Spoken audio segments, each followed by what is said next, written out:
Hello दोस्तों, study with Durgesh channel पर आप सभी का स्वागत है। दोस्तों, आज जो है हम भारत से बाहर क्रांतिकारी आंदोलन जो हुए थे उनको पढ़ेंगे आधुनिक भारतीय इतिहास में। तो चलिए शुरू करते हैं। भारत से बाहर क्रांतिकारी आंदोलन 20वीं शताब्दी का पहला दशक था। वह न केवल भारत में बल्कि भारत के बाहर भी विदेशी धरती पर अंग्रेजों के लिए संकट का समय था, क्योंकि गुप्त रूप से क्रांतिकारी गतिविधियों को अंजाम दिया जाता था। जब कोई घटना घटित हो जाती थी, उसके बाद अंग्रेजों को पता चलता था, तो भारत से बाहर विदेशी धरती पर भारत की आज़ादी के लिए जो क्रांतिकारी आंदोलन चले उसे केंद्र अग्रलिखित यानी कि भारत उसके जो केंद्र थे वो अग्रलिखित आगे लिखे हुए हैं।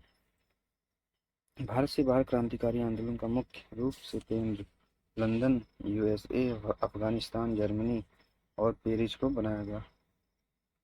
इतनी जगहों पर ब्रिटिश सरकार के खिलाफ आंदोलन चलाया गया। लंदन, यहाँ कनाडा भी है दोस्तों। लंदन भारत की जो है आज़ादी के लिए विदेशी धरती स्थापित होने वाली पहली संस्था इंडिया होम रूल सोसाइटी की स्थापना श्याम जी कृष्ण वर्मा ने 1905 में लंदन में की थी। श्याम जी कृष्ण वर्मा ने 1897 में ही भारत छोड़ दिया था और लंदन चले गए थे, वहीं बस गए थे। ब्रिटिश सरकार के खिलाफ जनमत तैयार कर रहे थे। शुरू में इनका उद्देश्य था ब्रिटिश सरकार के खिलाफ लंदन में जनमत तैयार करना और लोगों में ब्रिटिश विरोधी भावना का प्रसार करना। इस उद्देश्य से इन्होंने लंदन में इंडिया होम रूल सोसाइटी की स्थापना की थी। श्यामजी कृष्ण वर्मा अकेले नहीं थे, इनके साथ जनता का पूरा समुदाय था। इनमें वीडी सावरकर, लाला हरदयाल और मदन लाल ढींगरा थे। श्यामजी कृष्ण वर्मा ने लंदन में भारतीयों के रहने के लिए एक इंडिया हाउस नामक हॉस्टल की स्थापना की थी। धीरे धीरे ये इंडिया हाउस क्रांतिकारियों का अड्डा बन गया। 10 मई 1908 की बात है। 10 मई 1908 को 1857 की क्रांति जो हुई थी, एक तरह से उसकी 50वीं वर्षगांठ मनाया गया, क्योंकि मेरठ से 10 मई को ही विद्रोह की शुरुआत हुई थी। 10 मई 1908 को इंडिया हाउस लंदन में 1857 की क्रांति की 50वीं वर्षगांठ की याद में गदर हाउस मनाया गया। इसी अवसर पर वीडी सावरकर ने अपनी प्रसिद्ध किताब इंडियन वॉर ऑफ इंडिपेंडेंस 1857 लिखी थी। इसी किताब में वीर सावरकर ने 1857 की क्रांति को राष्ट्रीय स्वतंत्रता संग्राम कहा था। भारत का प्रथम राष्ट्रीय स्वतंत्रता संग्राम कहा था। बाद में 1 जुलाई 1909 ईस्वी को लंदन में श्यामजी कृष्ण वर्मा के सहयोगी मदन लाल ढींगरा ने इसे अंजाम दिया था। 1 जुलाई 1909 को मदन लाल ढींगरा ने इंडिया ऑफिस के राजनीतिक सलाहकार कर्जन वायली की गोली मारकर हत्या कर दी। ब्रिटिश सरकार के अंतर्गत भारतीय मामलों की देख रेख के लिए एक विभाग बनाया गया था। इसी का नाम था इंडिया ऑफिस। इंडिया ऑफिस का काम था भारतीय मामलों को देखना। ब्रिटिश सरकार के अंतर्गत इसके बाद मदन लाल ढींगरा को गिरफ्तार कर लिया गया और फांसी दे दी गई। इसके बाद वीर सावरकर को गिरफ्तार करके भारत लाया गया। और क्यों लाया गया? क्योंकि भारत में जो भी गतिविधियां हो रही थी और लंदन में जो हो रही थी, इसके तार जो है आपस में कहीं ना कहीं जुड़े हुए थे और जुड़ रहे थे। यहाँ लंदन में जुलाई 1909 में कर्जन वायली की हत्या हुई थी, जबकि वहीं भारत में दिसंबर 1909 में नासिक षड्यंत्र केस हुआ था। नासिक के जिला मजिस्ट्रेट जेमसन को अनंत लक्ष्मण कन्नारे ने गोली मारकर हत्या कर दी थी। जैक्सन है, जेमसन नहीं, जैक्सन है। जैक्सन की जो है गोली मारकर अनंत लक्ष्मण कन्नारे ने हत्या कर दी थी। तो ब्रिटिश सरकार अंधी तो है नहीं जो उसे कुछ दिखाई नहीं देगा। सारी गतिविधियां देख रही थी कि क्या हो रहा है और एक के बाद एक घटनाएं होती जा रही हैं। इसके बाद अनंत लक्ष्मण कन्हारे ये अभिनव भारत के सदस्य थे। तो वीडी सावरकर के साथ कुल 37 व्यक्तियों पर नासिक षड्यंत्र केस के तहत मुकदमा चलाया गया और इसी मुकदमे में वीडी सावरकर को आजीवन कारावास की सजा दी गई थी। मैडम जी भीकाजी कामा रुस्तम के बाद के.आर. कामा, इन्हें जो है मदर ऑफ इंडिया रिवॉल्यूशन कहा जाता है, यानी भारतीय क्रांति की या भारतीय क्रांति की माँ इसलिए कहा जाता था क्योंकि विदेशों में जो भी क्रांतिकारी गतिविधियां हो रही थी उन सभी क्रांतिकारियों का इन्हें सम्मान प्राप्त था। जो भी क्रांतिकारी थे उनको सम्मान प्राप्त था। ये महाराष्ट्र के पारसी परिवार से संबंध रखती थी। पारसी समुदाय एक तरह से भारत में अल्पसंख्यक समुदाय माना जाता है। दादा भाई नौरोजी भी एक पारसी समुदाय से थे। ये श्यामजी कृष्ण वर्मा की सहयोगी भी थी। 1902 में इन्होंने मैडम भीकाजी कामा भारत छोड़ दिया था। इन्होंने 1902 में इन्होंने यूरोप के कई देशों एवं अमेरिका में ब्रिटिश शासन के विरुद्ध क्रांतिकारी प्रचार किया। 1907 में जर्मनी के स्टुटगार्ट में आयोजित अंतर्राष्ट्रीय कांग्रेस में भारतीय प्रतिनिधि के रूप में भाग लिया और वहीं पर पहली बार भारत का तिरंगा झंडा फहराया। प्रथम अंतर्राष्ट्रीय सामान्य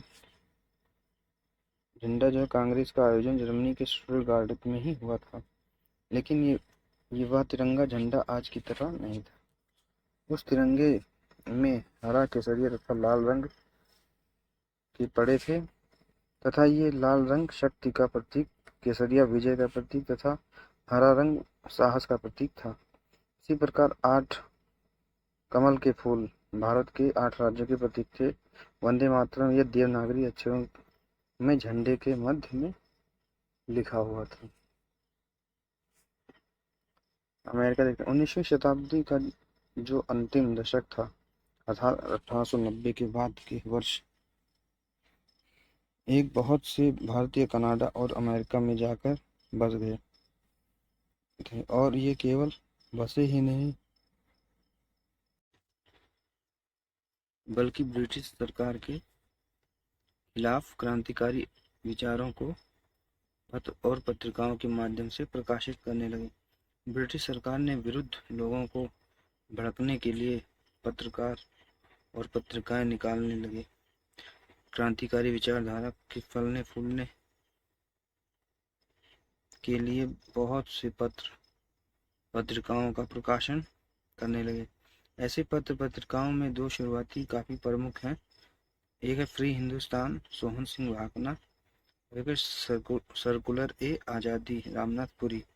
1913 में सोहन सिंह भाकना ने हिंद एसोसिएशन ऑफ अमेरिका की स्थापना की और इसके साथ ही इन्होंने गदर नामक पत्र का भी प्रकाशन किया।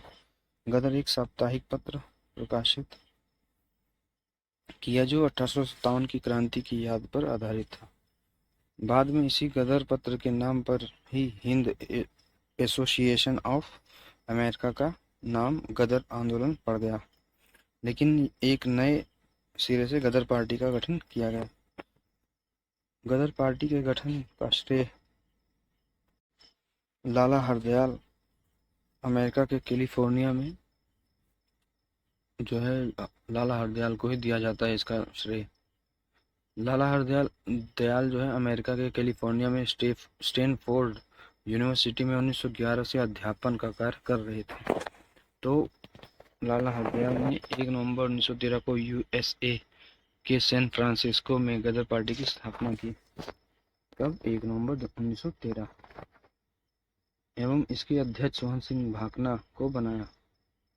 संस्थापक लाला हरदयाल थे। गदर पार्टी ने अपनी गतिविधियों को संचालित करने के लिए सैन फ्रांसिस्को में ही युगांतर अक्षम आश्रम की स्थापना की गई। यानी गदर पार्टी सैन फ्रांसिस्को में युगांतर आश्रम से अपनी गतिविधियों को संचालित करती थी।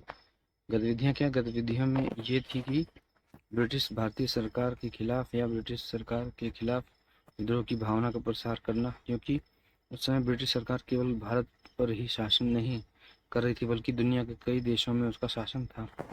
इस पार्टी के अन्य सदस्य रामचंद्र, बरकतुल्लाह, रास बिहारी बोस, राजा महेंद्र प्रताप और मैडम भीकाजी कामा थी। ये लोग गदर पार्टी के सदस्य थे। साप्ताहिक पत्र जो गदर था वो कई भाषाओं में प्रकाशित होता था। ये अंग्रेजी, हिंदी, उर्दू, पंजाबी, गुजराती और मराठी में प्रकाशित होता था। इस पत्र का उद्देश्य भारतीय सेना में, विशेषकर सिखों में विद्रोह की भावना पैदा करना था। राजा महेंद्र प्रताप, जो कि गदर पार्टी के सदस्य भी थे, इन्होंने दिसंबर 1915 में अफगानिस्तान के काबुल में भारत की प्रथम अस्थायी सरकार का गठन किया। इसके राष्ट्रपति स्वयं राजा महेंद्र प्रताप बने और प्रधानमंत्री रामचंद्र बरकतुल्लाह बने। इन्होंने जो सरकार गठित की थी उसे रूस और जर्मनी ने मान्यता भी दे दी थी। तो दोस्तों, ये हमारा वीडियो कैसा लगा जरूर बताएं। वीडियो को लाइक करें, चैनल को सब्सक्राइब करें, कमेंट करें, शेयर करें और हमेशा ईमानदारी से, मेहनत से लगे रहें, तैयारी करते रहें। तो ठीक है दोस्तों।